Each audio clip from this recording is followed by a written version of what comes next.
السلام علیکم ناظرین، میں ہوں ضمیر حیدر اور آپ دیکھ رہے ہیں پروگرام پبلک پلس۔ ناظرین، آج ہمیں اسلام آباد اسٹوڈیو میں جوائن کیا ہے قمر زمان کائرہ صاحب، سینئر رہنما پاکستان پیپلز پارٹی۔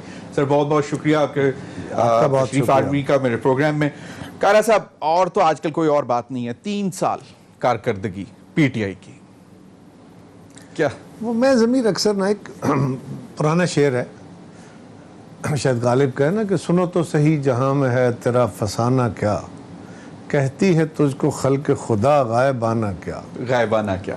یہ بازار میں دیکھیے کہ لوگ کیا کہہ رہے ہیں، عام آدمی سے پوچھیے اس کی زندگی کیسے گزر رہی ہے۔ فواد چودھری صاحب، یہ جو نوجوان ہمارے کیمروں کے پیچھے ہمیں کور کر رہے ہیں، یہ جو ٹیم آپ کی بیٹھی ہوئی ہے، ان سے پوچھ لیجئے، اپنے چوکیداروں سے پوچھ لیجئے یہ کہ آپ کی زندگی میں پچھلے 3 سالوں میں بہتری آ گئی ہے تو یقیناً ان کا اکنامک ایجنڈا بڑا اچھا رہا ہے، اور اگر ان کی زندگیوں میں تلخیاں بھر گئی ہیں تو پہلی مثال تو یہ آ جائے گی۔ فواد چودھری صاحب آج ہی پریس کانفرنس کر رہے تھے کیبنٹ کی میٹنگ کے بعد، بریفنگ دیتے ہوئے انہوں نے کہا کہ جی ماشاءاللہ اکنامک انڈیکیٹر سارے بہت اچھے پرفارم کر رہے ہیں، ایکسپورٹس میں سسٹینیبلٹی آ گئی، ریمیٹنسز ریکارڈ ہائی جا رہے ہیں، پھر کرنٹ اکاؤنٹ ڈیفیسٹ کم ہو گیا ہے، آٹے کا تھیلا 780 سے 1100، نہیں وہ تو مطلب نیگیٹو ہے، مطلب وہ یہ ہو گیا۔ دیکھیے گزارش یہ ہے کہ کچھ انڈیکیٹرز وہ ہیں جن کے اوپر گورنمنٹ بڑا گمان کرتی ہے۔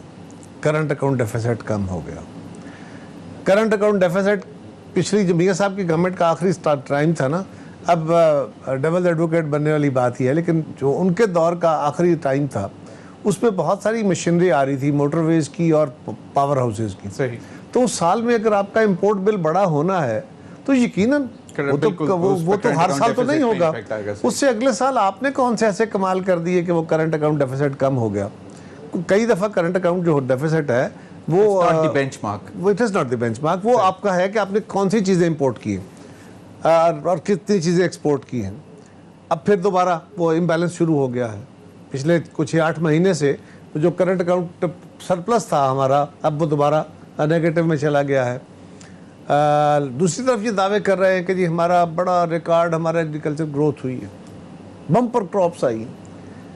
زمین یار، ہم جب 2008 میں گورنمنٹ میں آئے تھے نا تو آپ کو یاد ہوگا اس وقت گندم بھی امپورٹ ہو رہی تھی، چینی بھی امپورٹ ہو رہی تھی۔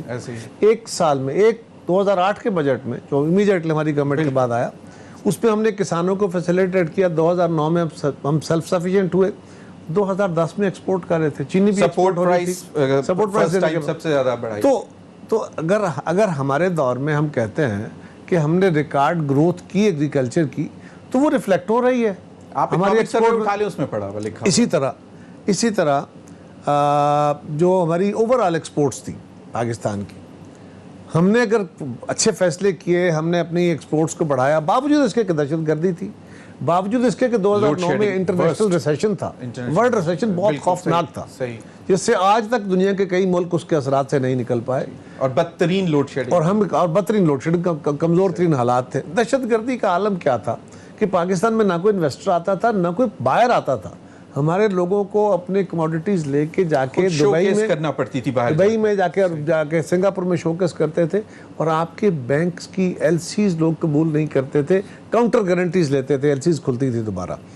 ان حالات میں بھی ہم نے $25.5 ارب پہ جا کے ایکسپورٹس لے کے گئے تھے۔ تو یہ ہم نہیں کہہ رہے نا، یہ ریکارڈ کہہ رہا ہے۔ چوہدری صاحب نے کہا ہم نے بڑا کام کیا ہے، ہم نے اپنی پرفارمنس قوم کے سامنے رکھ دیے۔ تو فواد چودھری اس وقت ہمارے ساتھ ہی تھے، وہ پیپلز پارٹی کے ترجمان ہوا کرتے تھے ان دنوں۔ تو ہم نے اپنے پہلے سال کی پرفارمنس بھی دی تھی اور اس کی بک چھاپی تھی، دوسرے سال کی پرفارمنس پہ بھی بک چھاپی تھی، تیسرے سال کی وہ ویب سائٹس پہ بھی ہیں، آج بھی ہیں، وہ بک فارم میں بھی ہیں۔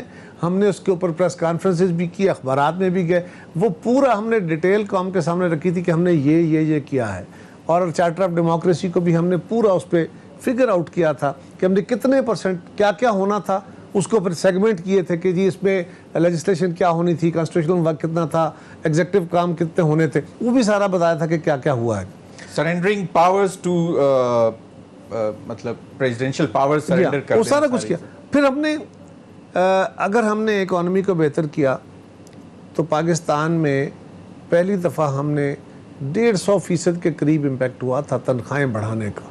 تنخواہیں جو ہم نے 135% بڑھائی تھی، ہم نے پینشنیں بڑھائی تھی۔ اس گورنمنٹ نے کیا کیا؟ ہم نے ایک پروگرام شروع کیا, اس کا نام تھا بے نظیر انکم سپورٹ پروگرام. میں اتفاق سے اس کا فاؤنڈر چیئرمین تھا. وہ بی بی شہید کا خواب تھا. انہوں نے ڈائریکٹ انٹرونشن کا جو ہے نا غریب ترین لوگوں کے لیے اور ویمن امپاورمنٹ کے لیے وہ ایک تصور دیا, اور اس میں سارے پروگرام تھے. اس میں وسیلہ روزگار بھی تھا, اس میں وسیلہ صحت بھی تھا, اس میں امپاورمنٹ آف وومن بھی, اس کو اسمال ہینڈی کرافٹ کا جو کام یہ بھی کرانے کا تھا. یہ جو ہیلتھ کارڈ, سلائی مشینیں دینے کا, سلائی مشینیں, ان کو زمینیں دینے کا, فائدہ تو کوئی اور لے گا سلائی مشین. نتھنگ جی, یہ ہوتا ہے. یہ ہمارا بیسک ایشو یہ ہے کہ پہلی کوشش تو ہوتی ہے کہ آپ فائدہ بھی لیں, لیکن دوسرا یہ ہے کہ آپ کے پروجیکٹ سے, آپ نے ایک پروجیکٹ شروع کیا نا, ہم نے 2008 میں شروع کیا وہ پروجیکٹ, اور اس کو ڈیفائن ہونے میں, اس کو پریکٹیکلی آن گراؤنڈ آنے میں 1 سال لگ گیا. اگلے سال ہم نے فارم دیے, فارمز میں غلطیاں ہوئی, پرابلمز آئے, پھر چلتے چلتے مسلم لیگ کے دور میں اس کا نام تو بدلنے کی کوشش کی گئی جس طرح انہوں نے کیا, لیکن وہ پروگرام بڑا ہوتا گیا. ہماری گورنمنٹ ہوتی اور بڑا ہو جاتا. سو بیسیکلی خواب کس کا تھا؟ پیپلز پارٹی کا, بے نظیر بھٹو کا. سو یہ جو احساس پروگرام لیے پھرتے ہیں کہ اس کی بڑے چرچے ہیں کہ جو اس کو ورلڈ ریکگنیشن بے نظیر انکم سپورٹ پروگرام کو ہمارے دور میں ملی, اس کو یو این نے باقاعدہ دنیا میں ایک ماڈل پروگرام جو ہے وہ ڈکلیئر کیا. لیکن چلیں قاہرہ صاحب, ایک صدقہ جاریہ ہے وہ چل رہا ہے, اور آخری چھوٹی سی ایک فگر اور میں بتاتا چلوں آپ کو. یہ جو گورنمنٹ آج کل کہتی ہے نا جی کہ فورن ریمیٹنسز بڑی آ رہی, کوئی ان سے پوچھے کہ بھائی تمہارے دور میں کتنے لوگ باہر گئے ہیں جو تمہاری وجہ سے فورن ریمیٹنسز آ رہی ہیں. یہ جو فورن ریمیٹنسز ہیں یہ تو وہ لوگ میجورٹی میں ان کے فور فادرز گئے, یہ گئے جو 60s میں بھٹو صاحب کے بھٹو شہید کا. اور ہم تو اکثر کہتا ہوں, میں تو کہتا ہوں کہ یہ تو بھٹو شہید کا صدقہ جاریہ ہے. جو لوگ باہر گئے آج وہ ریمیٹنسز بھیج رہے ہیں, تو یہ بھٹو شہید کے لگائے ہوئے پودے ہیں. تمہارا اس میں کیا رول ہے؟ ہاں, پاکستان میں وہ ریمیٹنسز اس لیے بھی آئیں کہ باہر لوگوں کو بہت زیادہ, یورپ میں, امریکہ میں گورنمنٹوں نے, یہ کووڈ کے دنوں میں ہمارے ہاں تو عذاب آ گئے, ان کے ہاں بھی عذاب آئے, لیکن اس عذاب میں حکومتوں نے ان کو سٹائپنڈز دیے, ان کو بزنس میں جو لاسز تھے اس کو ریکوری, تو وہ پیسہ لوگوں نے یہاں شفٹ کیا ہے. پھر جو گلف سے لوگ تھے, سعودی عربیہ میں ادھر, وہ لوگ واپس آئے, اور واپس جب آئے تو ان کے ساتھ بہت سارا پیسہ آیا. اللہ کرے یہ ریمیٹنسز اور بڑھے. صحیح, ہم تو چاہتے ہیں پاکستان کی اکانومی مضبوط ہو. دوسری ایک بڑی وجہ ہے کہ آفیشیل چینل زیادہ استعمال ہو رہا ہے, اس لیے نمبر ریکارڈ بھی ہو رہا ہے, کیونکہ فیٹف کی کنڈیشنز ہیں آ گئی ہیں. آپ کا بھلا تو یہ آپ نے نٹ شیل دبا دیا, پورا بٹن اس پہ ہاتھ رکھ دیا آپ نے, کہ اس کی وجہ سے آپ کا اب ریکارڈڈ ہو رہا ہے سارا کچھ. بنیاد یہ ہے کہ کیا آپ نے اپنے وعدے پورے کیا, بجلی سستی کی, گیس سستی کی, تیل سستی کی, روزگار دیا, گھر بنا کے دیے, بزنس فیسیلیٹیٹ کیا. اور یاد رکھیے اگلے 2 سال میں کر سکیں گے یہ سب چیزیں؟ کر سکیں گے. مطلب آپ دیکھیں نا, ان کا ایک ان کا بڑا پروگرام جو ہے وہ صرف ایک ہے, وہ ہاؤسنگ سیکٹر ہے. ہاؤسنگ کیا آپ کو ایکسپورٹ فیسیلٹی دیتا ہے, کیا آپ کے لیے ارننگ ہینڈ بنتا ہے. آپ کہتے ہیں 7 انڈسٹری, 15 انڈسٹری, 50-52 انڈسٹریز کا پہیہ چل پڑتا ہے ساتھ. سوال یہ ہے کہ اس کنسٹرکشن میں ساتھ ہی ساتھ آپ کا اس وقت پاکستان کے اندر ہاؤسنگ سیکٹر میں, کنسٹرکشن میں, یا جس طرح یہ بڑی بڑی سوسائٹیز بنے, جتنا پیسہ ان سوسائٹیز میں لگ چکا ہے اور جو اس وقت انفراسٹرکچر کھڑے ہو رہے ہیں, وہ پاکستان کے اگلے 40 سال کی ضرورتیں ہیں. اللہ ہاں بہت بڑی ضرورت ہے, لیکن ہم کر کے رہے, ہم ایک تو اپنی موسٹ فرٹائل لینڈز برباد کر رہے ہیں اس میں, اور دوسرا سارے کا سارا پیسہ جو کسی اور جگہ انڈسٹری میں لگ کے پاکستان کے لیے مطلب زیادہ پروڈکٹیو ہو سکتا تھا, ایکسپورٹ انڈسٹری لگ سکتی تھی, ایکسپورٹ لگ سکتی تھی, امپورٹ آپ کی رک سکتی تھی, دونوں کام ہو سکتے تھے. تو وہ آپ نہیں کر رہے اس سے. لیکن صاحب عمران خان صاحب کا تو ویژن یہ ہے کہ ورٹیکل کنسٹرکشن کی جائے تاکہ لینڈ جو ہے وہ نہ خراب کیا جائے, اور جو فرٹائل خاص طور پر جو جہاں پہ مطلب کیا اس کے لیے کوئی قانون بنا ہے؟ ضمیر آج بھی اسی طرح سوسائٹی میں, اللہ کرے. یہ تو پچھلے 30-40 سال سے ہم نہیں, میں یہ کہہ رہا ہوں کہ اللہ کرے خان صاحب آموں کے باغات آپ کسی شہر میں چلے جائیں, چھوٹے بڑے کوئی شہر چل. سوال یہ ہے کہ عمران خان صاحب کی اس حکومت میں کیا لینڈ یوز جو ہے یا ایگریکلچر لینڈ کو کنورژن جو ہے اس کو روکا گیا ہے, اس کے لیے کوئی قانون بنا ہے؟ آنسر از نو. آج بھی وہ کام اسی طرح ہو رہا ہے. میں ہاؤسنگ کے خلاف نہیں ہوں, صحیح, بالکل صحیح. میں یہ نہیں کہہ رہا کہ کنسٹرکشن انڈسٹری بند کر لو, لیکن یہ ضرور دیکھو کہ وہ پیسہ جتنا وہاں پہ کھپ رہا ہے, جتنا وہاں پہ وہ پور ان ہو رہا ہے, وہ کتنی ہمارے لیے امپورٹ یا ایکسپورٹ میں پاکستان کو بینیفٹ کر رہا ہے. 3 سال نٹ شیل فورن پالیسی میں مطلب گینز آپ کے سامنے ہے. کشمیر میں کیا ہوا, افغانستان میں کیا ہوا. افغانستان میں ایک صرف ہوا ہے کہ افغانستان میں اس دفعہ امریکیوں نے نکلنا تھا افغانستان سے, نیٹو نے نکلنا تھا افغانستان سے. ان کے اپنی اور ہماری طرف سے فیسیلیٹیشن میں جو ڈائلاگ سارا ہوا, اس کے اندر ایک ضرور تھا کہ وہ پیسفلی نکل جائے. اگر وہ پیسفلی نہ نکل پاتے, ان کو ریزسٹنس ملتی, اور آج وہاں پہ اگر لڑائی شروع ہو جاتی, تو آج پاکستان عالمی کٹہرے میں کھڑا ہوتا. لیکن پرائم منسٹر عمران خان صاحب کو دنیا بھر کے وزیر اعظم فون کر رہے ہیں, شاہ محمود قریشی صاحب کو دنیا بھر کے وزیر خارجہ فون کر رہے ہیں, تو فورن پالیسی کہیں پہ ہے تو صحیح, تو تب تو یہ سارے معاملات. دیکھیے گزارش یہ ہے کہ آپ کا کیا, آپ کے ساتھ ایون چائنیز آپ سے خوش ہیں, کیا ایرانینز آپ سے خوش ہیں, امریکی آپ سے خوش ہیں, انڈینز آپ کے ساتھ کوئی بہتر تعلقات رکھنا چاہتے ہیں, برطانیہ آپ کے ساتھ کوئی خوش ہے, دنیا کی کئی طاقتیں ہیں نا, EU آپ کے ساتھ خوش ہے. آج بھی آپ سارا کچھ کرنے کے باوجود کٹہروں میں کھڑے ہوتے ہیں, اور یہ دعوے کرنے سے نہیں, صرف بڑک مار دینے سے کہ میں نے نو کہہ دیا, میں نے کہا نو مور, تو نو مور کہنے کے بعد ایبسلیوٹلی ناٹ, ایبسلیوٹلی ناٹ تو کس کو کہا؟ اپنی اسمبلی میں کھڑے ہو کے. وہ تو کہتے ہیں ہم نے تو آپ سے کوئی چیز مانگی ہی نہیں تھی جس پہ آپ ایبسلیوٹلی ناٹ کہتے ہیں, اور اس کے نتیجے میں کیا ہوگا؟ بیسز نہیں مانگی تھی. وہ تو کہتے ہیں کہ ہم نے کبھی بیسز مانگے نہیں, ہمارے تو اپنے نیشنل سیکورٹی ایڈوائزر نے کہا. لیکن افغانستان کی جو اس وقت صورتحال ہے, اس میں دنیا بھی سمجھ رہی ہے کہ پاکستان کی خارجہ پالیسی نے بڑا کردار ادا کیا. پاکستان کی خارجہ پالیسی نے کیا رول ادا کرنا تھا؟ اسلام آباد نے نہیں کیا, اسلام آباد نے کیا, پنڈی نے کیا. سوال یہ ہے کہ کیا سول گورنمنٹ کا اس میں بھی بڑا رول تھا؟ اللہ کرے یہ رول اور بڑا ہو اور اچھا ہو, وہاں امن ہو, ان کی پالیسیز اور بہتر طریقے سے کام کر دیں. میں تو دعا گو ہوں. صحیح, کیونکہ افغانستان کے حالات اگر خراب ہوتے ہیں تو ہم پہ ڈائریکٹ امپیکٹ آئے گا. آج تک اگر وہاں پہ ہم اس صورتحال کو کچھ بہتری رہی ہے, تو مجھے ایک پیس ہمیں نظر آ رہا ہے وہاں پہ کہ طالبان نے آ کے ٹیک اوور کر لیا سارا کچھ, کیونکہ ان کے اپنا سارا سٹرکچر تو بیٹھ گیا, اور امریکیوں کو باہر نکلنا تھا, وہ آرام سے نکل گئے. ان کے ہاں کوئی بڑی لڑائی نہیں ہوئی ان کے خلاف. لیکن اس لیے کہا یہ جا رہا ہے کہ انڈیا اور امریکہ ابھی بھی تھوڑا سا ناسٹی پلے کر رہے ہیں افغانستان میں, خاص طور پہ کچھ نہ کچھ تو وہ کریں گے, لیکن ان کا وہ انڈائریکٹ ہے, ڈائریکٹلی تو نہیں ہے. ڈائریکٹلی نہیں, اگر ڈائریکٹ آن گراؤنڈ وہ ریزسٹنس نہیں ہے. نیٹو اور امریکیوں کے ساتھ اگر ان کی ڈائریکٹ ریزسٹنس ہو جاتی تو اس کے معنی کچھ اور ہوتے, تو اس کا چارج الٹیمیٹلی لگے گا ہم پہ. میں تو یہ کروں, اللہ کرے یہ ہوش کے ناخن لیتے ہوئے وہاں وہ پالیسیز اڈاپٹ کرے کہ ایک تو اس کا ایک فزیکل فال آؤٹ آنا ہے, ایک اس کا انٹلیکچوئل فال آؤٹ آنا ہے. جہاں جہاں وہاں پہ جو طالبان اپنی ایمریٹس وہاں پہ اسٹیبلش کر کے اس کو مستحکم کرتے جائیں گے, یہاں ہمارے ہاں بھی وہ ایمریٹس کے دعوے دار جو ہیں وہ ہمارے لیے بھی ایک عذاب کھڑا کرنے کی. اکانومی ڈسکس کر لیا, فورن پالیسی ڈسکس, کووڈ میں تو کم از کم کریڈٹ دیتے ہیں کہ انٹرنیشنلی ریکگنائز کیا. اچھی بات ہے, جو کسی کا کریڈٹ ہے ملنا چاہیے, بہت اچھی بات ہے, انہوں نے اچھی پالیسی بنائی. تو ان 3 سالوں میں کم از کم ایک کوئی اور کریڈٹ, مطلب بالکل, مطلب اللہ کا, وہ تو بہت کچھ تیاری کر رہے ہیں. میرے خیال میں 26 اگست کو بہت مطلب لے کے آئیں گے بڑی ایک شاندار قسم کی.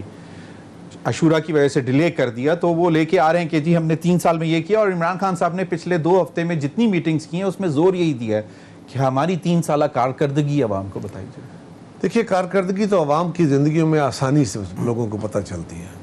اگر تو لوگوں کی زندگیوں میں نے سمپل کہا نا, آسانیاں آئی ہیں تو لوگ آپ کی باتوں پہ یقین کریں گے, نہیں آئی تو پھر آپ کی ملمہ سازی اور خوبصورت کتابیں لوگ نہیں پڑھتے. ورنہ یہ بڑی شارٹ لیفڈ ہوتی ہے کہ آپ ان کو میڈیا کے ذریعے, آپ ان کو سوشل میڈیا کے ذریعے لوگوں کو کنونس کریں, آپ بڑے بڑے پریس کانفرنس کریں, بڑے بڑے اشتہار لگوائیں, یہ ساری حکومتیں کرتی رہتی ہیں. انصاف کارڈ, ہیلتھ کارڈ, کسان کارڈ, انصاف کارڈ ہے کیا, صحت کارڈ میں نے پہلے کہا نا, یہ بینظیر انکم سپورٹ پروگرام, ٹھیک ہے, انصاف کارڈ, اور یہ مسلم لیگ کے دور میں باقاعدہ اس کی ڈسٹریبیوشن شروع ہو گئی. صحیح. تو ان کا اپنا کیا ہے؟ لیکن وہ نوجوان, کامیاب نوجوان پروگرام جس کا عثمان ڈار صاحب کریڈٹ لیے نہیں تھکتے, وہ تو کہتے ہیں کہ جناب اتنا امپاور کر دیا نوجوان کو, جو بے روزگار تھا اس کو پیسے دے دیے, اس کو اتنا دے دیا. کسان کارڈ بھی بہت بڑا خوشحال دکھا رہے ہیں کسانوں کو. میں کہہ رہا جی بہت اچھا ہے, اللہ کرے یہ ڈیلیور کر پائے. ان سے پوچھئے ڈسبرسمنٹ, تو یہ اچیومنٹ ہے, ڈسبرسمنٹ کتنی ہوئی ہیں, اس کے ریزلٹس کیا آئے ہیں. میں تو سمپل کہہ رہا ہوں نا کہ سب سے بڑا انڈیکیٹر, میں تو گورنمنٹ کا, فرض کریں میں گورنمنٹ کا مخالف ہوں تو میں ان کی ہر چیز پہ تنقید ہی کروں گا, ان کو پازیٹیو نہیں دیکھوں گا. اوکے چلے یہی مان لیتے ہیں, بٹ میری طرف دیکھنا چھوڑ دیجیے. اور آپ ایک اینکر ہیں, آپ نے بھی ایک نیوٹرل پوزیشن لینی ہے, پبلک سائڈ بھی دیکھنی ہے اور گورنمنٹ کو بھی آپ نے دیکھنا ہے. کسی کا آپ کرٹک تو نہیں ہے, میں تو گورنمنٹ کا کرٹک ہوں. صحیح. لیکن جو آپ کے یہ سارا میں نے تو سمپل کہا نا کہ آپ اپنے سارے سٹاف سے بالکل آپ واچ مین سے شروع کریں اور دفتر میں کسی جگہ پہ بھی جائیں اور اکانومی کا پتہ چل جائے گا. بالکل پتہ لگ جاتا ہے. ابھی ناظرین وقت ہوا ہے ایک بریک کا. بتائیں گے تو جاننے کی کوشش کریں گے کہ P D M with P P P, P D M without P P P, یا P P P as a single opposition کیا کردار ادا کرے گی. بریک کے بعد.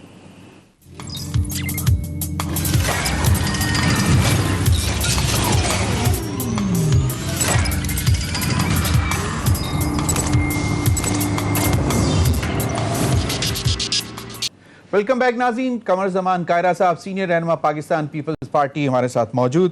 قاہرہ صاحب اپوزیشن پی ڈی ایم, پہلے تو پی ڈی ایم بتا دیں گے پی ڈی ایم جب آپ تھے اس وقت کیا تھی, آج پی ڈی ایم آپ کے بغیر کیا ہے, اور پی ڈی ایم کیا حاصل کر سکتی تھی اگر پیپلز پارٹی اور اے این پی بیچ میں رہتے. زمین پی ڈی ایم اپوزیشن کی ساری جماعتیں اکٹھی ہوئیں اس میں, اور اپوزیشن نے پہلے تو گورنمنٹ کو سپورٹ کرنے کی کوشش کی کہ جی ہم اپوزیشن میں رہتے ہوئے آپ اپنا کام کریں, لیکن اس کے جواب میں گورنمنٹ تو گالیاں دینے کا ایک رواج پیدا ہو گیا تھا, وہ دیتے رہے. پھر جب اپوزیشن نے اس بات کو محسوس کر لیا کہ اب یہ راستے نہیں آئیں گے, ان کا جانا چاہیے, ان کو فارغ ہونا چاہیے, تو پی ڈی ایم ایک فورم تشکیل دیا گیا, اے پی سیز ہوئی, اس میں ایک فورم بنا, اور اس کا چارٹر یہ تھا, وہ لکھا ہوا آپ کے پاس بھی بالکل ہے, لیکن اس کے چارٹر کا کرکس یہ تھا کہ اس حکومت کو ختم کریں اور ایک نیا ایک فیئر اینڈ فری انتخاب ہو, اور اس کے نتیجے میں جو گورنمنٹ آئے عوام کی صحیح ریپرزنٹیٹو, وہ عوام کے مسائل کا حل نکالے. صحیح. اس کے لیے ہم نے اس کا روڈ میپ بھی دیا کہ جی ہم جلد سے جلوس نکالیں, ریلیز کریں, پھر اسمبلیز کے اندر, اسمبلیز کے باہر ان کے لیے گورنمنٹ کو ٹف ٹائم دیں, اور پبلک اوپینین موٹیویٹ کر کے, موو کر کے, پھر ہم ان کے خلاف عدم اعتماد کی تحریک لائیں, اور عدم اعتماد کی تحریک کے بعد اگر ضرورت پیش ہو تو پھر ہم استعفے دے دیں اسمبلیز سے, اور ایک ایسا کیوس کریٹ ہو گئی اسمبلیز ڈیزالو. اچھا, پیپلز پارٹی نے کسی لیول پہ استعفوں کے لیے ایگری کیا تھا کہ مطلب کسی لیول پہ جا کے دیں گے؟ پیپلز پارٹی نے جو ایگری کیا وہ ہماری پہلی میٹنگ کا جو اعلامیہ لکھا گیا جس پہ 10 جماعتوں نے سائن ہے, ٹھیک ہے, اس کا آخری کلاز ہے, سیکنڈ لاسٹ ہے کہ ہم عدم اعتماد کی تحریک موو کریں گے, صوبائی اور قومی اسمبلی میں عدم اعتماد کی تحریک موو کریں گے اسپیکر کے خلاف, وزیر اعظم کے خلاف. اور آخری کلاز ہے کہ ضرورت پڑنے پر حسب ضرورت استعفوں کا آپشن بھی استعمال ہو سکتا ہے. یہ بھی ہم نے اس وقت میاں صاحب کے کہنے پہ کیا. پیپلز پارٹی اس بات سے ویسے پہلے دن سے اتفاق نہیں کرتی تھی, لیکن اس کے اثرات کیا ہوئے؟ اس کے اثرات یہ ہوئے کہ جو ہمارے جلسے ہوتے گئے, پبلک اوپینین ایوالو ہوتا گیا, میڈیا کے اندر اس پہ ڈیبیٹ ہوئی, اور لوگوں نے اپنا غصہ جو ہے وہ اظہار کرنا شروع کیا. کیونکہ لوگ جو ہوتے ہیں نا, جب گورنمنٹ چل رہی ہوتی ہے 2 سال بعد 3 سال بعد ابھی الیکشن ہے, تو وہ فوری طور پہ اپنے ریئیکشن نہیں دیتے. جب ان کو کوئی متبادل نظر آ رہا ہوتا ہے تو پھر لوگ اپنے ریئیکشن دیتے. اس کے نتیجے میں جو بائی الیکشنز آ گئے, اس کا فرسٹ انڈیکیٹر یہ تھا. تو پہلے بائی الیکشنز میں گورنمنٹ جو تھی اس کی کامیابیاں تھیں. پی ڈی ایم بننے کے بعد بائی الیکشن جتنے آئے اس میں ہمارے ساتھیوں کا تو خیال تھا کہ بائیکاٹ کر دیا جائے. ہم نے بڑی مشکل سے ترلا ونتے کر کے کہ بھائی بائیکاٹ کا کوئی راستہ نہیں ہے, گورنمنٹ کو ایکسپوز کرو. صحیح. تو ہم نے وہ بائی الیکشن لڑے, 12 میں سے 11 جیتے. اس سے گورنمنٹ ہل کے رہ گئی, اور آپ لوگوں نے گورنمنٹ کو کہا بھائی تم ہو کہاں کھڑے ہوئے, تمہاری تو پوزیشن یہ ہے کہ تمہاری اپنی جیتی ہوئی وزیروں کی سیٹیں جو ہیں وہ چھن گئی ہیں تم سے. اس کے بعد سینٹ کا الیکشن آ گیا. اس وقت پھر ہمارے پی ڈی ایم کے ساتھیوں نے کہا کہ جی اس کو روکنا چاہیے ہر حال میں, یہ تو ہم نے بلاک کرنا ہے, استعفے دے دیں, فلان کر دیں. اس پہ بھی ہم نے کہا کہ مہربانی کریں, اس کو ذرا غور کریں, اس پہ کوئی جذباتی فیصلہ نہ کریں.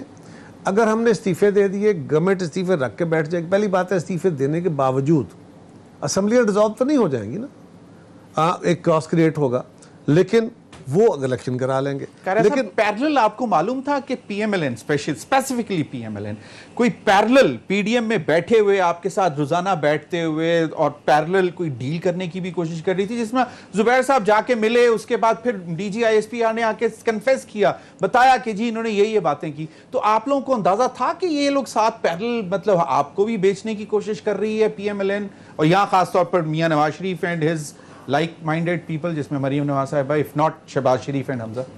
میں ایک تو گزارش سمپل یہ کر دوں کہ انہوں نے جو کچھ کیا, اگر پی ڈی ایم سے ہمیں نکال کے، جو شاید اب تو یوں لگتا ہے کہ جیسے وہ بھی کسی ارینجمنٹ کا حصہ تھا کہ ہمیں نکالنا ہے، کیونکہ جس الزام پہ ہمیں نکالا گیا وہ بات سارے فسانے میں جس کا ذکر نہ تھا، وہ بات ان کو بہت ناگوار گزری ہے. یعنی وہ 3 ممبران جو باپ پارٹی سے آئے، ان کی بنیاد پہ تو ہم نے ووٹ لیا ہی نہیں. ہم تو چیئرمین کے کینڈیڈیٹ نہیں تھے، ہم نے اپوزیشن لیڈر اس بنیاد پہ نہیں لی، ہمارے تو اپنے 26 ووٹس تھے، ان کی بنیاد پہ لی. لیکن بہرحال ایک بہانہ بنایا گیا، اور اب تو سمجھ آتا ہے کہ وہ کسی ارینجمنٹ کی وجہ سے، کیونکہ پیپلز پارٹی مصر تھی کہ آپ کبھی بھی لکھی ہوئی تحریر پہ کام کریں. ہمیں اس بات پہ شکوک تھے یقیناً، اور ان کو ہم پہ ہوں گے نیچرلی، ایک الائنس میں چلنے کے باوجود ہم ایک دوسرے کے مخالف تھے. لیکن ہمارا ارادہ بالکل آنیسٹلی آپ کو بتا رہا ہوں، بالکل نیک نیتی سے چلنے کا تھا اور چلنے کی کوشش کی. ہم نے اپنی قیادت سے کئی دفعہ مباحثہ کیا، اور بلاول صاحب نے کہا کہ نہیں، بالکل فیئرلی چلنا چاہیے. مسلم لیگ نے کسی ایک پوائنٹ پہ، کسی ایک نقطے پہ بھی ہمیں فیسیلیٹیٹ نہیں کیا. میں آج آپ کو آن ایئر کہہ رہا ہوں. لیکن پیپلز پارٹی نے on every issue, right from resignations, پہلی میٹنگ سے لے کے آخری میٹنگز تک، پیپلز پارٹی افہام و تفہیم سے چیزوں کو آگے لے کے چلنے کے لیے فیسیلیٹیٹ کرنے کے راستے پیدا کرتی رہی. یہی کام محترمہ بینظیر بھٹو شہید نے بھی کیا تھا، جو آصف علی زرداری اور بلاول بھٹو نے کیا ہے. محترمہ بینظیر بھٹو شہید بھی اپنے سارے دکھ غم بھول کے چارٹر لے کے اپنے پاس میاں نواز شریف کے پاس گئی تھی چل کے. میاں صاحب ان کے پاس نہیں آئے تھے. تو پھر لیکن ہم نے ہمیشہ بیک سٹیپڈ. لیکن اب تو باتیں ہمارے شک و شبہات سے آگے چلی گئی نا. اب تو کلیئر ہو گئی کہ ہاں ارینجمنٹس تھے، ہاں کچھ گفتگو تھی. جو زبیر عمر صاحب جا کے یاد کرانے گئے تھے شاید کہ جناب کچھ وعدے وعید تھے جو پورے نہیں ہو رہے، اور انہوں نے کہا جی تھینک یو ویری مچ. صحیح. شاید کچھ جیلسی فیکٹر بھی تھا کہ کہا جاتا ہے کہ اسٹیبلشمنٹ بلاول صاحب کو بڑا پیار کرتی ہے، سمجھتی ہے. مطلب بلاول صاحب کی ایک رسپانسبل بیہیویئر ہے، اور ایک نوجوان ہونے کے باوجود انہوں نے ابھی تک اپنے بالکل ایگریشن اگر ہے بھی، ایک حد تک ایگریشن ہوتا ہے، ایگریشن اگر ہے بھی تو وہ کنٹرولڈ ہے. اور دوسری بات ہے کہ صرف پیشن کی بنیاد پہ نہیں ہے، ریشنل کی بنیاد پہ وہ اپنی پالیسیز لے کے چلتے ہیں. اور وہ یقیناً آپ بھی ان کو پیار کریں گے، ایسے بندے کو ہر بندہ کرے گا. میاں نواز شریف صاحب مسلم لیگ کو جو ہمارے ساتھ مسئلہ یہ تھا کہ پیپلز پارٹی گریجولی گین کر رہی ہے. پیپلز پارٹی کی باتیں ٹھیک ہے، لوگوں نے 5 سال مسلم لیگ کے بھی دیکھ لیے، لوگوں نے 3 سال پی ٹی آئی کے بھی دیکھ چکے تھے، 2.5 سال، اور اس کے بعد لوگ ہماری طرف دیکھ رہے تھے. اب آپ نے آخری سوال کیا کہ پیپلز پی ڈی ایم اگر رہتی، پیپلز پارٹی ساتھ ہوتی، اے این پی ساتھ ہوتی، تو کیا ہوتا. ہم ساتھ تھے سب، ہم کسی ایک جماعت کا ذکر نہیں میں کر رہا، ساری جماعتیں متفق تھی، اور لوگوں کو تاثر یہ تھا کہ اب اپوزیشن متفق ہے تو اب لوگ ہماری طرف ہمارے ساتھ تھے. ہم نے الیکشن بھی جیتے، سینٹ بھی جیتا، سینٹ میں چیئرمین بھی ہم سے ڈاکہ مار کے چھینی گئی نا. سیدھے سے دھونس تو ایک طرف وہ دھاندلی نہیں ہے، وہ دھونس ہے. اب سوال یہ ہے کہ ہمارے ساتھیوں کو بہت اتاولا پن آ گیا، یہ ہم سے فارغ ہو کے بیٹھ گئے. ہم نے کہا استعفے دیں، ان کو عدم اعتماد کریں، نہیں کرنے کو تیار. اگر ہم اکٹھے ہوتے ضمیر تو یہ ہو سکتا نہیں ہے. کشمیر کی حکومت بنانے کا تو خواب تھا، ان کو 4 سیٹیں نہیں ملنی تھی. ہم اپنی اپنی جماعتوں میں الیکشن لڑتے، مطلب پی ڈی ایم میں ہوتے، 4 سیٹیں نہ ملتی پی ٹی آئی کو. سو کانفیڈنٹ کہہ رہے ہیں آپ، مطلب آپ اتنے اعتماد سے یہ بات کر رہے ہیں. غور کر لیں کہ آج بھی 11 سیٹیں ہم جیتے، 6 سیٹیں مسلم لیگ جیتی. صحیح. پی ڈی ایم آپس میں لڑی ہوئی ہے نا. ٹھیک ہے. اگر ہم اکٹھے ہوتے، ہماری 4 سیٹیں وہ ہیں، ایک 312 ووٹوں سے، ایک 370 ووٹوں سے، ایک 400 کچھ ووٹوں سے. اگر یہ ڈویژن نہ ہوتی تو وہ سیٹیں ہماری ہوتی، لینڈ سلائڈ وکٹری آ رہی ہوتی ہماری، ہم میجورٹی میں بیٹھ کے حکومت بنا رہے ہوتے. یہ کہاں. اسی طرح اس کا شاخسانہ دیکھ لیں، سیالکوٹ میں وہ مسلم لیگ کی سیٹ ہے، یہ بات درست ہے. جو سیالکوٹ کی سیٹ پی ٹی آئی جیتی ہے، وہ ٹریڈیشنلی مسلم لیگ وہاں سے جیتتی آئی ہے. بالکل. ایک طرف خواجہ آصف ہے، ایک طرف 30 سال کے بعد ٹینٹ پڑا ارمغان سبحانی ہے. ارمغان خود بیٹھے ہوئے ایم این اے ہیں، خواجہ آصف صاحب ایم این اے ہیں، ان کے گرد و نواح میں سارا مسلم لیگ ہے. بالکل. اور وہاں حسن اقبال صاحب، بالکل حسن اقبال، چلے وہ تو ناروال، لیکن ہاں وہ سارے اکٹھے، اور سارا ضلع پوری ڈویژن ہے. وہاں وہ سیٹ لوز کرنا کیا معنی رکھتا ہے. اور جو بندہ لوز کیا ہے وہ مسلم لیگ کا موسٹ پاپولر مین ہے طارق. میں پیپلز پارٹی ہوتے ہوئے کہہ رہا ہوں. لیکن وہ سیٹ اس لیے لوز کر گئے کہ لوگوں کی توجہ، لوگوں کا امید یہ ٹوٹ گئی کہ اب یہ اپوزیشن تو آگے نہیں چل رہی. اور مسلم لیگ سے بھی لوگ ناراض تھے کہ مسلم لیگ کی جو پالیسیاں آئیں, جو ان کے اندر کلیش آیا, اس سے بھی لوگ ناراض ہوئے اور مایوس بھی ہوئے. کلیش چلیں وہ ان کا ذاتی معاملہ ہے, فیملی کا وہ ذاتی نہیں رہتا نا جی. سوال یہ ہے کہ اگر ان کا ذاتی کلیش یا پی ڈی ایم کا ذاتی کلیش, انٹرنل کلیش جو ہے, وہ اگر پاکستان کی پالیٹکس پہ یہ اثر ڈال رہا ہے کہ حکومت مضبوط ہو رہی ہے اور اپوزیشن کمزور ہو رہی ہے, تو لوگ پھر ادھر دیکھیں گے. تو قمر زمان قاہرہ یہ بتا رہے ہیں ہمیں کہ پی ایم ایل این کے اندر جو کلیش ہوا, مطلب فیملی کے اندر, اس کا بھی نقصان اٹھایا ہے انہوں نے. نیچرلی, مطلب ان کو دیکھیں نا, اگر کوئی کہے کہ ہمارے اندر کوئی اختلاف نہیں ہے یا ہمارے دو بیانیے نہیں ہیں, تو یہ کہنے کی حد تک تو چلے سن لیتے ہیں. صحیح. عملاً تو ایسا نہیں ہے. تو یہ مسلم لیگ کو خود سوچنا ہوگا. اچھا, کہ ان کو اس کا شدید نقصان ہو رہا ہے. چلیں, ایک تو کشمیر ہو گیا کہ آپ لوگ کشمیر لے جاتے, دوسرا ووٹ آف نو کانفیڈنس کے لیے وہ تو مان نہیں رہے تھے, تو کیا وہ آپ منا لیتے ان کو؟ اگر ابھی تک پی ڈی ایم اگر ہم اکٹھے ہوتے تو اسی بنیاد پہ ہوتے نا, اسی بنیاد پہ تو اختلاف ہوا. ہم کہہ رہے تھے کہ لکھا ہوا تحریری معاہدہ ہے ہمارا, اس کے پیپلز پارٹی کا مطالبہ نہیں ہے. صحیح. یہ 10 جماعتوں کا لکھا ہوا معاہدہ ہے کہ آپ عدم اعتماد کی تحریک موو کریں گے, وہ موو کریں.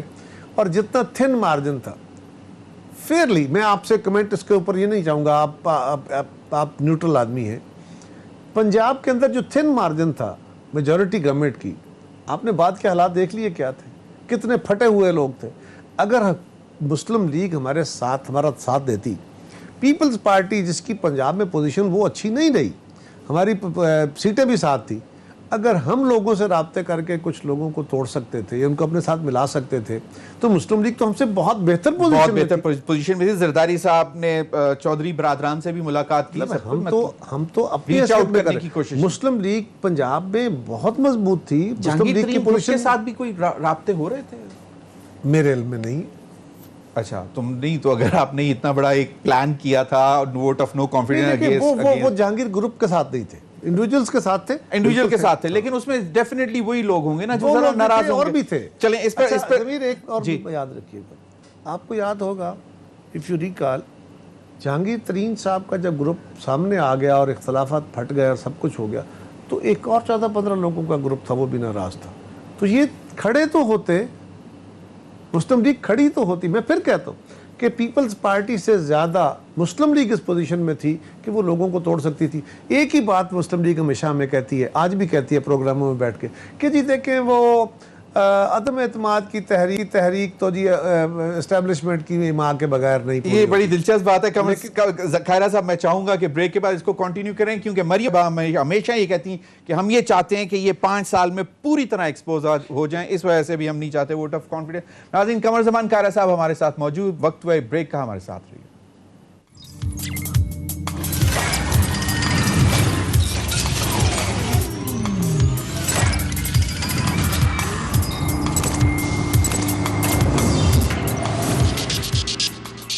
ویلکم بیک ناظرین. قاہرہ صاحب, ایک تو ذرا بات مکمل کر لیں, کیونکہ وہ جو مریم نواز صاحبہ کا بھی خیال تھا کہ 5 سال مکمل کریں. مریم صاحبہ نے تو کہا, انہوں نے بھی 5 سال کا کہا. زبیر عمر صاحب نے کہا کہ جی ہم پنجاب گورنمنٹ تو ہمیں سوٹ کرتی ہے, ہم کیوں ہٹائیں. شاہد خاقان صاحب نے کہا کہ ہم نے پیپلز پارٹی کے کہنے پہ عدم اعتماد نہیں کیا, وہ ان کی بڑی فیمس ٹویٹ تھی. ہم جہانگیر ترین کے کہنے پہ بھی نہیں کریں گے. رانا تنویر صاحب نے کہا, باقی بہت سارے لوگوں نے کہا, اور ان کی پالیسی بھی سامنے آ گئی ہے. یہ خیال کہاں سے آیا ہے کہ جی کسی بھی ووٹ آف نو کانفیڈنس کے لیے پی ایم ایل این کے ذہن میں کہ اسٹیبلشمنٹ کی ضرورت ہے؟ یہ تو ایک تمام ایک حجت ہے نا, ادروائز تو یہ بات نہیں ہے. دیکھیں نا, ایک بات ذہن میں رکھیں, کلیئرٹی ہے. اپوزیشن وہ ہوتی ہے جس کے پاس ووٹ کم ہوتے ہیں, اور حکومت وہ ہوتی ہے جس کے پاس ووٹ زیادہ ہوتے ہیں. اس کا مطلب ہے کہ اگر حکومت کے پاس ووٹ زیادہ ہیں تو ان کے خلاف تو پھر الیکشن ہی نہیں لڑنا چاہیے. یعنی نہ پرائم منسٹر کا الیکشن لڑنا چاہیے, نہ اسپیکر کا لڑنا چاہیے, نہ ڈپٹی اسپیکر کا لڑنا چاہیے, نہ اور کوئی ایم ایل این کا نعرہ ووٹ کو عزت دو. نہیں, میرا سوال اور ہے. سوال یہ ہے کہ آپ کیا کرتے, الزام کیا ہے کہ اگر ہم عدم اعتماد میں جاتے تو اسٹیبلشمنٹ کی مرضی کے بغیر ایسا نہ ہو پاتا. محترمہ بینظیر بھٹو شہید کے خلاف عدم اعتماد ہوئی تھی, میاں صاحب نے کی تھی. صحیح.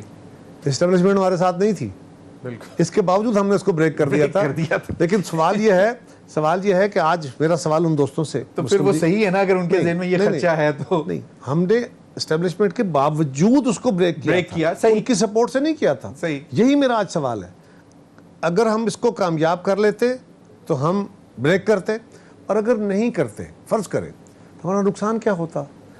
میں ان سے بار بار پوچھتا ہوں اگر ان کو یہ خدشہ ہے تو پھر اگلے الیکشن میں کیا ہوگا؟ اگر ہم ان کی بات مان کے استعفے دے دیتے اور استعفوں کے بعد کیوس آ جاتا، سمجھیے آپ فرض ہو جاتی، تو پھر کیا، پھر الیکشن کیسے ہوتے؟ تو میرا سوال تو ضمیر یہ ہے نا کہ اسٹیبلشمنٹ کے ساتھ کیا آپ نے بندوقیں اٹھا کے لڑنا ہے؟ کیا آپ نے پستولیں اٹھا کے لڑنا ہے؟ لاٹھیاں اٹھا کے لڑنا ہے؟ کس طرح لڑنا ہے؟ عوام سے ووٹ لے کر ہی آپ ان کے سامنے بیٹھ کر اگر آپ کا یہ خدشہ ہے، اگر آپ کا یہ خدشہ ہے اور اگر یہ خدشہ درست ہے تو پھر آپ کو چاہیے کہ آپ وہ ماحول کریٹ کریں جس میں آپ آئین کے مطابق چلنا چاہتے ہیں، آپ کا رستہ بلاک ہوتا ہے، پاکستان کے عوام اس کے شاہد ہوں گے، میڈیا میں وہ بات آئے گی، پبلک پریشر ڈیولپ ہوگا، اس کا جواب تو پولیٹیکل پروسیس ہے نا۔ پھر وہی بات کہ ووٹ کی طاقت لے کر آپ کسی کے سامنے بھی بیٹھ کر بات تو کر سکتے ہیں، آنکھوں میں آنکھیں ڈال کر۔ رستہ ہے بالکل، آنکھوں میں آنکھیں ڈالنے کی بات آئی تو پی ٹی آئی اب 4 آنکھیں کر رہی ہے سندھ کے ساتھ، 4 مطلب آنکھوں میں اور ساتھ پھر آپ غلام رحیم صاحب کو اپوائنٹ کرنے کے بعد کہہ رہے ہیں کہ تھوڑا سا ماحول بھی چینج ہو رہا ہے، کوئی خوف، اور پھر نیب کی تلوار کنٹینیوسلی۔ دیکھیں پہلی بات تو یہ ہے، ٹرپل جیپرڈی، ڈبل جیپرڈی۔ پہلی بات یہ ہے کہ وہ بڑی مشہور بات ہے نا کہ انگریزوں کے دور میں وہ بھرتی لیتے تھے نا زمینداروں سے، مختلف جو جاگیردار تھے نا علاقوں کے، تو وہ کسی علاقے میں جو ڈپٹی کمشنر تھا وہ گیا، ایک قبیلے کے بارے میں ان کا نام نہیں لے سکتا میں، تو ان کے بارے میں مشہور ہے کہ ڈپٹی کمشنر وہاں گیا تو اس نے کہا کہ وہ آپ بڑے دلیر لوگ ہیں، بڑے بہادر لوگ ہیں اور جنگ ہو گئی ہے، یہ 2nd ورلڈ وار کی بات ہے، تو ملکہ برطانیہ کو فوج کی بھرتی چاہیے تو آپ اپنے جوان فوج میں دیں۔ تو اس قبیلے کے سردار نے کہا کھڑے ہو کے، اس نے کہا صاحب بہادر بڑی مہربانی، آپ نے باتیں تو ٹھیک کی ہیں، قبیلہ ہمارا بڑا دلیر بڑا بہادر ہے، لیکن اگر بات ہم پہ آ گئی ہے تو ملکہ کو کہو کہ ہٹلر سے صلح کر لیں۔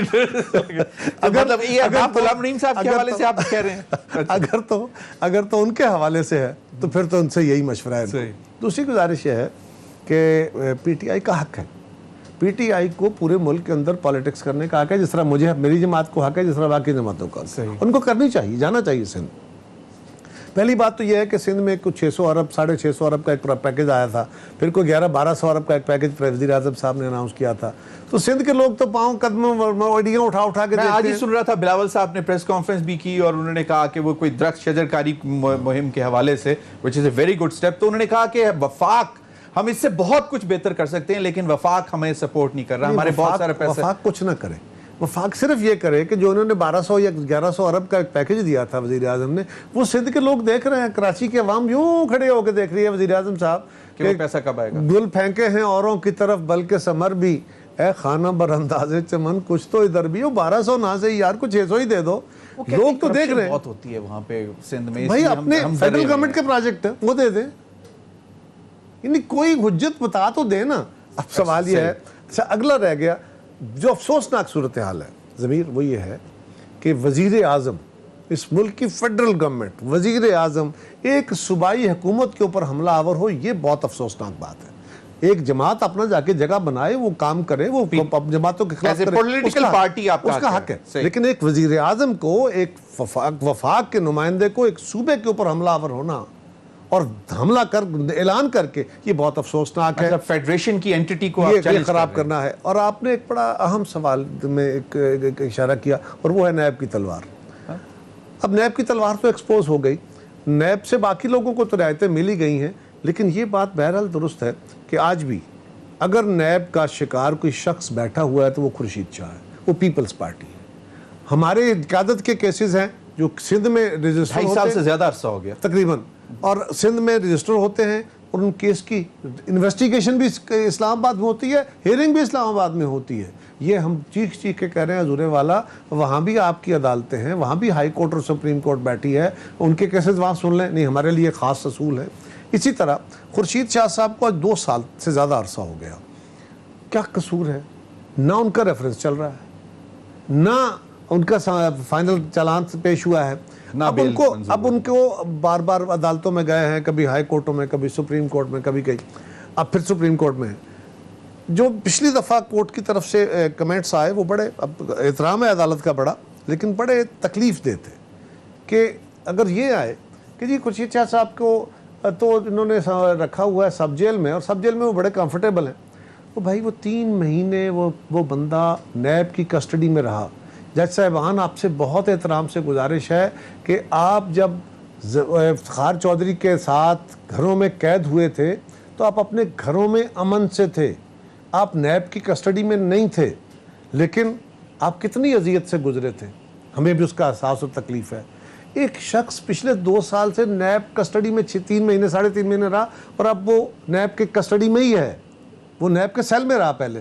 اب آپ کہہ رہے ہیں کہ نہیں اس کے ساتھ تو خاص سلوک ہوا, اس کو بڑا کمفرٹیبل ہے, اس کا مطلب اس کے ساتھ تشدد ہونا چاہیے تھا, اس کو جیل میں ہونا چاہیے تھا. یار جب تک وہ بندہ کنوکٹ نہیں ہو جاتا, اس کو سزا نہیں ہو جاتی, اس کے کیس کا فیصلہ نہیں ہو جاتا, تو جیل میں تو نہیں جا سکتے. سو اس کے کیس کے لیے گزارش یہ ہے کہ نیب نے جو قانون بنا رکھا ہے, نیب جو وتیرہ اپنا رکھا ہے, وہ نہ ٹرائل چلنے دیتے ہیں.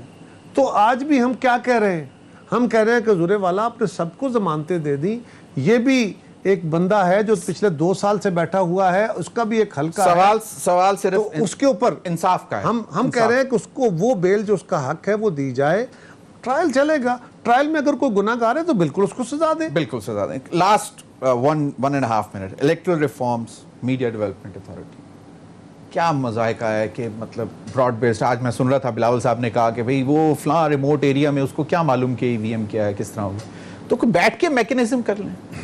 پہلی بات تو یہ ہے کہ الیکٹورل ریفارمز 2010 میں ہم نے کیے, ہماری گورنمنٹ, ہم نے ساری جماعتوں کو بٹھایا, ہم نے یہ نہیں کہا کہ ہم بڑے عقل مند ہو گئے ہیں اکیلے ہم ہی سب کچھ ہیں اور باقی کسی کو کچھ نہیں آتا. ہم نے سب کے مینڈیٹ کو تسلیم کرتے ہوئے ساری جماعتوں کو بٹھایا, اسی طرح آئینی ترامیم کی, اسی طرح قانون سازی کی, اسی طرح الیکٹورل ریفارمز کیے, اسی طرح NFC کیا کہ ساری جماعتیں بیٹھیں, اپنی اپنی رائے دیں, جو جائز رائے ہے اس کو سمولیں اور سب اتفاق رائے سے. اب اتفاق رائے کیوں قانون سازی تو کثرت رائے سے ہوتی ہے. اتفاق رائے اس لیے کہ اس کی وائڈر اونرشپ آ جائے. یہ جو الیکٹورل ریفارمز ہے یہ ایک ایسا ایشو ہے پاکستان میں, اتنا سینسٹیو ہے, اس کے اوپر ہر جماعت کی اونرشپ آنی چاہیے. اگر کثرت رائے کی بنیاد پہ حکومت چاہے کہ اپنی مرضی کے آرام مسلط کر دے, پہلے آرڈیننس کے ذریعے مسلط کر دے, پھر وہ ایک دن اچانک سارے رول سسپینڈ کرتے ہوئے قومی اسمبلی سے 25 بل پاس کرائے انکلوڈنگ دس الیکٹورل ریفارمز, اور پھر یہ کہے کہ جی الیکشن کمیشن کون ہوتا ہے, اس کی کیا حیثیت ہے, اور پھر یہ کہے کہ جی فافن کو بھی ہم نہیں سننے کو تیار. وہ سینٹ کی کمیٹی میں نہ فافن کو جانے دیتے ہیں, نہ پیلڈیٹ کو جانے دیتے ہیں, نہ الیکشن کمیشن کو جانے دیتے ہیں, نہ سابق جو الیکشن کمیشن کے سیکرٹریز ہیں, نہ میڈیا کو جانے دیتے ہیں. اگر زبردستی آپ کی مسلط کر دے پھر کیا کریں گے؟ مطلب اگر ابھی تو موقع ہے بیٹھ کے ان کے ساتھ اس کی کوئی زبردستی نہیں کر سکے گا. اگر زبردستی کرنے کی کوشش کی بربادی اتاریں گے. پہلے ہی اس نظام کے اوپر لوگوں کا اعتبار نہیں. میڈیا ڈیولپمنٹ اتھارٹی پر اب میاں نواز شریف کے دور میں بھی اس پہ ریفارمز ہوئی تھی. یہ جو الیکشن کمیشن کی اٹانومی ہے یہ ہم نے دی, یہ شناختی کارڈ کے ذریعے ووٹ کا اندراج ہم نے دیا. 4.5 کروڑ 5 کروڑ ووٹ جو ڈپلیکیٹ تھا وہ ہمارے دور میں ختم ہوا, اور بہت ساری reforms. Media regulatory authority, development authority نام دیا ہے, ریگولیٹ کہتے ہیں نہیں کریں گے, نام تو نام ہی. قاری صاحب ایک چھوٹی سی بات, آپ اپنے 5 سالہ دور کے 2008 سے 2013 میں آپ نے سخت ترین حالات فیس کیے 2 ایریاز سے, جوڈیشری سے اور میڈیا سے. اگر یہ میڈیا ڈیولپمنٹ اتھارٹی پہ آتا ہے تو آپ کیا ہے, چلیں دیکھیں ہم تو بھگت چکے بھگتے. ہمیں ایک بات پہ بڑا ہمارا یقین ہے کلیئر کہ جو جمہوریت ہے نا, یہ صرف اسمبلیوں میں الیکشن قرار دینے سے جمہوریت نہیں آ جاتی. جمہوریت کے لیے آزاد میڈیا ہونا, اور میڈیا نے بھی گرو ہونا ہے, اسی کے لیے آزاد عدالتیں ہونا, اور عدالتوں نے بھی گرو ہونا ہے. کہتے ہیں کوئی قدغنیں نہیں لگیں گی. نہیں, یہ تو کہتے ہیں نا, ان کے رویے کیا ہیں آج تک, کیا جب سے یہ گورنمنٹ آئی ہے, اگر تو انہوں نے پچھلے 3 سال میں آپ پہ کوئی قدغنیں نہیں لگائیں, ویزیبل اور انویزیبل قدغنیں نہیں ہیں, آپ کو کوئی ہدایت نامہ جاری نہیں ہوتا. کہتے ہیں ورکر کو بہت فائدہ ہوگا اگر آنے دیں. میں تو آزادی اظہار کی بات کر رہا ہوں. ورکر کے لیے تو پہلے انہوں نے کیا کیا, نہ ان کی تنخواہوں میں اضافے کیے, نہ ویج بورڈ کا کچھ کیا, نہ کچھ نہیں کیا. صرف یہ ہے کہ ان کا طریقہ کار یہ ہے کہ چیزوں کو اپنی مرضی سے کنٹرول کرو. ایسا کوئی قانون اگر بنانے کی انہوں نے کوشش کی, ہمارے دور میں ہم ہر دور میں ظلم سہتے رہتے ہیں, لیکن جو چیز ڈیموکریسی اور ملک کے لیے بہتر ہے وہ آزاد جمہوریت, آزاد میڈیا ہے. میڈیا نے بھی, میڈیا کے اندر بھی جاتیاں ہوتی ہیں, آپ لوگ بھی جاتی کر جاتے ہیں, آپ کے مالکان بھی تماشے لگا دیتے ہیں ہمارے ساتھ, لیکن اس کے باوجود ہم سب نے ایک دوسرے سے سیکھنا ہے. اور اس کے لیے اگر میڈیا کا یہ خیال ہو کہ ہم اپنی چیزیں ڈکٹیٹ کریں تو یہ بھی نہیں ہوگا. اگر حکومت چاہے کہ ہم ان کے بازو مروڑ کے سارا کچھ کنٹرول کر لیں گے, ایسا بھی نہیں ہوگا. آج کے اس دور میں یہ کسی کا خواب قمر زمان قاہرہ صاحب بیٹھ کر کیوں نہیں حکومت کو بتاتے کس کے ساتھ. صحیح. یہ تو عقل مندوں کی حکومت ہے، یہ کسی تو یہ ہمارے جیسوں کو کون سنتا؟ ان کے تو وزیر اعظم کا وتیرہ یہ ہے کہ گالیاں دو، یہ تو اب آ کے ان کو پتہ چلا کہ اچھا نہیں، لوگوں کے سامنے یہ بھی کہہ دو کہ ہاں آئیں بیٹھ کے بات کریں. کس نے کوئی فورم بنایا ہے؟ کہاں بیٹھ کے بات کرنی ہے؟ وہ تو کہتے ہیں کوئی صحیفہ نہیں ہے. آپ اپنے 3 سال میں آپ نے بڑی محنت اور کوشش سے اپوزیشن سے ماحول خراب کیا ہے، گالیاں دے دے کے، ان کے خلاف کیسز بنا کے. اب آپ بیٹھ کے، اور خود آپ نے پہلے آرڈیننس کے ذریعے، پھر دوسرے ذریعے سے، پھر سب کچھ بلڈوز کر کے آپ نے عدم اعتماد کرا دیا. اب آپ کہہ رہے ہیں کہ نہیں آؤ ہمارے ساتھ بیٹھو، اور میڈیا کے دوست بھی ہمیں کہہ رہے ہیں کہ دیکھو جی وزیر اعظم صاحب آپ کو دعوت دے رہے ہیں. وہ بھائی ہمیں کہاں دعوت دے رہے ہیں؟ چلیں اللہ بہتر جنہوں کرے. نے، اور آخری گزارش یہ ہے کہ جنہوں نے بڑی محنت سے اس اعتماد کی فضا کو خراب کیا ہے، انہوں نے ہی اعتماد کی فضا کو درست کرنا ہے تو یہ ریفارمز ہو سکتی ہیں. ورنہ ضمیر جس کو بھی یہ گمان گزرا نا تاریخ میں کہ میں بڑا عقل مند ہوں، الٹیمیٹلی وہ کسی اور نام سے مشہور ہوا ہے. کسی اور نام سے. بہت بہت شکریہ قمر زمان کائرہ صاحب. ناظرین اب تک کے لیے اتنا ہی، اجازت دیجیے. اللہ حافظ.